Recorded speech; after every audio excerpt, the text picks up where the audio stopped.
આ વિડીયો પૂરો જુઓ અને જો આ ચેનલને સબસ્ક્રાઈબ ન કરેલો તો સબસ્ક્રાઈબ કરો અને વિડીયો સારો લાગે તો લાઈક કરો અને શેર કરો.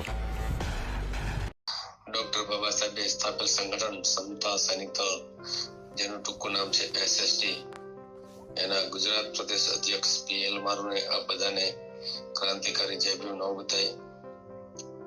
મિત્રો, આ બધાએ 133મી જન્મ જયંતિ ખૂબ જોરશોરથી, ખૂબ ઉત્સાહથી, ખૂબ ઉમંગથી ઉજવી હશે.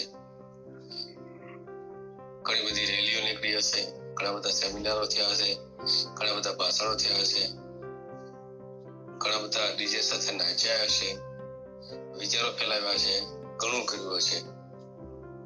પણ હવે શું, એમ ઉજવાઈ ગયું, વાત પૂરી. હવે બધા પાછા પોતપોતાના ઘરે ચૂપ થઈને બેસી જશે. મિત્રો, આ નથી, આ મિશન નથી. એમ એ કરવું જરૂરી જ હતું, એની કોઈ ના નથી. આ બધું જરૂરી છે, પ્રચાર પ્રસાર માટે બધું જરૂરી છે. પણ પછી હું એમ પછી ચૂપ બેસી જવાનું? અને આ રીતે આપણે વારંવાર કરતા રહીશું તો હજી આઝાદીના 75 વયા ગયા, હજી બીજા 75 વયા જાય. એના માટે ડોક્ટર બાબા સાહેબે આપણને શું શું આપ્યું છે એના ઉપર નજર કરવી પડે. ડોક્ટર બાબા સાહેબે આપણને સામાજિક સંગઠન આપ્યું, સમતા સૈનિક દળ, જેનું ટૂંકું નામ SSD રાખ્યું. ભારતીય બૌદ્ધ મહાસભા આપ્યું, જે આપણને અંધશ્રદ્ધા તરફ જતા રોકી અને વૈજ્ઞાનિક ધર્મ બાજુ આપણને વાળી શકે એવો ધર્મ આપ્યો. તો આપણે શું કરીએ છીએ? બસ જયંતિ ઉજવી અને પૂરું કરી દઈ? ના મિત્રો, આજે ડોક્ટર બાબા સાહેબે સ્થાપેલ સંગઠન 1924માં, જેનું નામ SSD સમતા સૈનિક દળ રાખ્યું, એના પછી RSS બન્યું 1925માં. આજે બંને સંગઠનો પેરેલલ ચાલી અને સત્તા સુધી કોણ પહોંચ્યું એમ, અને આપણે અનેક પ્રકારના સંગઠનો બનાવી બેઠા છીએ. એટલું તો ખરું, એટલું તો ત્યાં સુધી સંતોષ નહોતો તો SSD ના નામના પણ સંગઠનો બનાવી બેઠા છીએ અને સલામી આપીને સંતોષ માનીએ છીએ.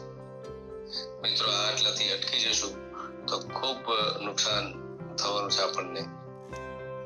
એટલા માટે આજે પોણા બે વર્ષથી હું મહેનત કરું છું સમતા સૈનિક દળમાં જોડાવા માટેની. 5,500 લોકો જોડાણા છે, નો ડાઉટ. આપણે એક કેટર કેમ્પ કર્યો, એક આપણે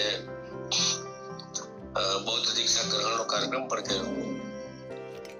પણ બાકીના મિત્રો કેમ, જે જોડાણા છે હું પૂરા સમર્પિત ભાવથી જોડાણા છે કેમ? આપણે વારંવાર કહીએ છીએ કે તમે યુનિફોર્મ બનાવો. ઘણા લોકોને આપણે જવાબદારી પણ સોંપી છે, તાલુકા પ્રમુખ હોય, જિલ્લા પ્રમુખ હોય, શહેર પ્રમુખ હોય, આવી ઘણી બધી જવાબદારી આપી છે. એ લોકોનું સ્ટેન્ડ ક્યાં? એમ શું માત્ર આપણે સૈનિક બની ગયા વાત પૂરી થઈ ગઈ? આગળ કઈ કામ નહીં કરવાનું? કે અમુક લોકો જ કરતા રહે, બાકીના બધા ચૂપ બેઠા રહે? આપણે વારંવાર કહીએ છીએ કે તમે યુનિફોર્મ બનાવો. આપણે કેટર કેમ્પ કરવા છે દરેક જિલ્લામાં. કેટલો આપણી અંદરનો કેટલો સમર્પિત ભાવ છે. આપણે દોસ્તો ઘણાને દઈશું કે આ નથી થતું, આ નથી થતું, પણ આપણે ક્યારે એમાં? કે પછી શહીદ થવા માટે બીજા કોઈ અને લાભ લેવા માટે બીજા કોઈ, એવી ભાવના હજી પણ આપણામાં રહેશે તો ક્યાં સુધી ચાલશે? હજી આપણે મનમાં એવું જ વિચારીએ કે નહીં, શહીદ બીજાનો દીકરો થાય, લાભ આપણને મળે. એવું ક્યારેય થતું નથી. આપણે યા હોમ કરીને કૂદી પડવું પડે છે અને આમાં ક્યાંય શહીદ થવાની જરૂર નથી. માત્ર સંગઠન મજબૂત કરીએ અને સંગઠનના જે કઈ નીતિ નિયમ હોય એ પાડીએ અને આપણે મજબૂત થાય, સમાજને મજબૂત બનાવીએ, આટલી ભાવના હોય છે સંગઠનોની. તો આ ક્યારે આપણે કરીશું? ખૂબ ખરાબ હાલતમાં આપણી સમાજ છે ત્યારે આપણે માનતા હોય કે ખૂબ જાગૃતિ આવી છે, પણ એ જાગૃતિ માત્ર દેખાવ પૂરતી છે. દેખાવ સારો થાય છે, નો ડાઉટ, પણ અંદરની ભાવનાઓ ક્યાં જાગી છે? અંદરની ભાવનાઓ જાગે તો સંગઠનો મજબૂત થાય, સત્તા સુધી પહોંચવાના પ્રયત્નો થાય. થયું છે આ કઈ? નથી થયું. આપણે તો નકર સંગઠનો બનાવીને બેઠા છીએ, અલગ અલગ સંગઠનો બનાવીને બેઠા છીએ. મિત્રો, જો આપણે કંઈક કરવું હોય તો ક્યાંક તો ભોગ આપવો જ પડશે. ડોક્ટર બાબા સાહેબે ખૂબ ભોગ આપ્યો, એનું પરિણામ છે આપણે કંઈક મેળવ્યું છે.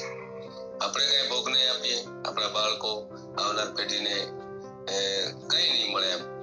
અને આવનાર પેઢી છે આપણને ગાળો દે છે કે બાબા સાહેબે તો ખૂબ આપ્યું હતું, પણ આપણો જે લોકો હતા એને સાચવી નથી શક્યા, એના લીધે અમને કઈ લાભ મળ્યો નથી. અને પરિસ્થિતિ ત્યારે આવીને ઊભી જ રહી ગઈ છે એમ. તમે વિચારો પેલા કેટલી સરકારી નોકરી હતી, કેટલા 17 લોકો હતા, અત્યારે ક્યાં આવીને ઊભા છે એમ. ફિક્સ પગારમાં તમારા ઘરનું પૂરું પણ નહીં થાય એમ. બાળકોને ભણાવવાની વાત તો એક બાજુ રહી એમ, મિલકતની વાત તો એક બાજુ રહી, પણ તમારી જીવન નિર્વાહ કેવી રીતે કરવો એ પણ સવાલ રહેશે. તો મિત્રો, હજી મોડું નથી થયું, જાગી જાઓ. ડોક્ટર બાબા સાહેબે આપેલા સંગઠનોને મજબૂત કરો. જુદા જુદા સંગઠનોમાં કરીને શું કરવાનું એમ. તમે એમ વિચારો કે પીએલ બારોની નીચે હું કામ કરીએ, ફલાણાની નીચે હું કામ કરીએ, અમે અમારું એક નવું સંગઠન બનાવીએ. આવું કેટલા દિવસ આપણે કરી રાખશું એમ. આજે 6 લાખ કરતા વધુ સંગઠન ભારત દેશમાં છે. આનું કારણ આ જ છે એમ. તો હું તો ખાસ આહવાન કરું છું કે સમતા સૈનિક દળને આપણે મજબૂત કરીએ. આજે 5,500 લોકો જોડાણા છે. એને પણ ખાસ વિનંતી કે તમે પણ યુનિફોર્મ બનાવો, આપણે કેડરીસ બનીએ, કેડર કેમ્પો કરીએ, જ્યાં જ્યાં અન્યાય થાય ત્યાં આપણો અવાજ ઉઠાવીએ. ક્યાં સુધી આપણે ચૂપ બેઠા રહીશું? તો આ સાથે મેં એક જે અત્યાર સુધી જોડાણા છે એની પીડીએફ બનાવીને મૂકી છે. એ પીડીએફ માં જોઈ લો, તમારું નામ એમાં છે કે કેમ, અને ન હોય તો આ સાથે એક મેસેજ પણ મૂક્યો છે. એ મેસેજમાં એનો લિંક છે. એ લિંકમાં આપ ક્લિક કરી અને તમારું નામ, ગામ, મોબાઈલ નંબર લખી અને સબમિટ કરો, જેથી કરીને તમારું નામ આવતા શનિવારે આ યાદીમાં આવી જાય અને તમે સમતા સૈનિક દળ એટલે કે ડોક્ટર બાબા સાહેબે બનાવેલ સંગઠન સમતા સૈનિક દળના સૈનિક બની જાઓ. અને માત્ર આટલું જ નહીં, પણ તમે યુનિફોર્મ બનાવો, સાથે સાથે કેડર કેમ્પ માટે તૈયાર થાઓ, કંઈક જવાબદારી સ્વીકારો, તાલુકા પ્રમુખ, જિલ્લા પ્રમુખ, શહેર પ્રમુખ, અને ફોન કરીને મને જણાવો. આખું ગુજરાત છે, દરેક જગ્યાએ તો પહોંચી નથી વળવાનો, તો દરેક લોકોએ આમાં કામ કરવું પડશે. તો આ રીતે આપણે કરશું તો આપણા ડોક્ટર બાબા સાહેબે સ્થાપિત સંગઠનને મજબૂત કરશું, આપણા સમાજને પણ સશક્ત બનાવી શકીશું. માત્ર આપણે વેર વિખેર થઈ અને નવા સંગઠનો બનાવી રાખીએ અને પછી એમ કહીએ કે આપણું કઈ થતું નથી, તો એ તો ક્યારેય નથી થવાનું એમ. જ્યાં સુધી આપણું એક સંગઠન મજબૂત નહીં હોય ત્યાં સુધી કઈ નથી થવાનું. તો ડોક્ટર બાબા સાહેબે સ્થાપેલ સંગઠન છે. તો આ મેસેજ છે એને ખૂબ વાયરલ કરો. જે મિત્રો હજી નથી જોડાણા એ જોડાઈ જાઓ. આજે ગુજરાતની જ વાત કરીએ તો SC ST ની જ વાત કરીએ તો જેની છે 1.5 કરોડ જેવી વસ્તી છે. OBC ની વાત તો એક વચ્ચે જવા દે. ડોક્ટર બાબા સાહેબે જે તે સમય કીધું હતું કે દરેક ઘરેથી એક વ્યક્તિ સમતા સૈનિક દળમાં જોડાઈ જશે તો કોઈ ધ્યાન નથી કે એની પર અન્યાય અત્યાચાર થાય અને હક અધિકાર આપણા લૂંટાય. હવે આપણે દરેક વ્યક્તિ આપણા દિલને પૂછો કે આવું તમે કરી શક્યા છો કે કોઈ નવા સંગઠન બનાવ્યા છે એમાં જોડાણા છો કે જોડાણા નથી? સુસુપ્ત અવસ્થામાં બેઠા છો, રાહ જોઈને બેઠા છો કે બીજા કોઈ કઈ કરે અને હું લાભ લઉં એવી રાહ જોઈને બેઠા છો? મિત્રો, ક્યારેય કઈ મળતું નથી. તો ખાસ આ મેસેજ કમસે કમ આ મેસેજને ખૂબ વાયરલ કરો અને હજુ સુધી જો તમે ન જોડાણા હો તો જોડાવ. આ આપણી YouTube ચેનલ છે, એની લિંક પણ મૂકું છું. આજે એને પણ સબસ્ક્રાઇબ કરો અને એમાં પણ ઘણા બધા વિડીયો મૂકે છે આપણે, એ પણ શેર કરો, આખા જુઓ, વિચારો. ઘણા બધા લોકોને આપણે પ્રશ્નો પણ સોલ્વ કરીએ છીએ, એ પણ આપ જુઓ. આજે રાજકોટમાં આજે મર્ડર થયું પોલીસ વાળા દ્વારા, એનો પણ વિડીયો આમાં મેળવ્યો. આ વિડીયો પણ જુઓ અને જો સારું લાગે તો લાઈક કરો, શેર કરો અને તમારા કોઈ પ્રશ્નો હોય તો 85 310 300 નંબર ઉપર ફોન કરી અને તમે આનું સોલ્યુશન કરાવી શકો છો. ઘણા બધા વિડીયો આમાં હશે. આપણે દાહોદના દીક્ષિતાબેનનો જે કેસ હતો એ આપણે અહીંયા બેસીને જ સોલ્વ કર્યો. 1 મહિના સુધી DSP સાથે, DYSP સાથે વાત કરી અને 7 જણાની ધરપકડ કરાવી.